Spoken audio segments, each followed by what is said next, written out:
Hello all. బీట్రూట్ని సపరేట్గా fry చేసుకొని తినుంటారు, తోటకూరని సపరేట్గా ఫ్రై చేసుకొని తినుంటారు, కానీ రెండు ఒకే దగ్గర కలిపి ఫ్రై చేసుకొని తింటే ఎలా ఉంటుందో ఇప్పుడు చూద్దాం. ముందు ప్యాన్ పెట్టుకొని కొద్దిగా ఆయిల్ వేసుకొని జీలకర్ర ఆవాలు కరివేపాకు వేసుకోవాలి. తర్వాతకి మంచిగా గ్రేట్ చేసుకున్న బీట్రూట్ వేసుకొని ఫ్రై చేసుకోవాలి. ఎవరైతే నా ఛానల్ ఫస్ట్ టైం చూస్తున్నారో ప్లీజ్ సబ్స్క్రైబ్ చేసుకోండి. మరిన్ని రెసిపీస్ కోసం Soumya home bell icon click చేయండి, మీకు నోటిఫికేషన్స్ వస్తాయి. బీట్రూట్ ఫ్రై అయిన తర్వాతకి సన్నగా కట్ చేసుకున్న తోటకూరని కూడా వేసి మంచిగా కలుపుకోవాలి. రెండు హెల్తీ ఆప్షన్స్ ఒకే దగ్గర, టేస్ట్ మాత్రం అదిరిపోతుంది.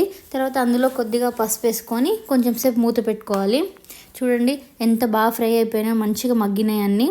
ఇప్పుడు మన టేస్ట్కి సరిపడా ఉప్పు కారం మనకు నచ్చిన మసాలా వేసుకొని మిక్స్ చేసుకోవాలి. ఇంతే అండి, సింపుల్గా చాలా తొందరగా అయిపోతుంది ఈ రెసిపీ కూడా.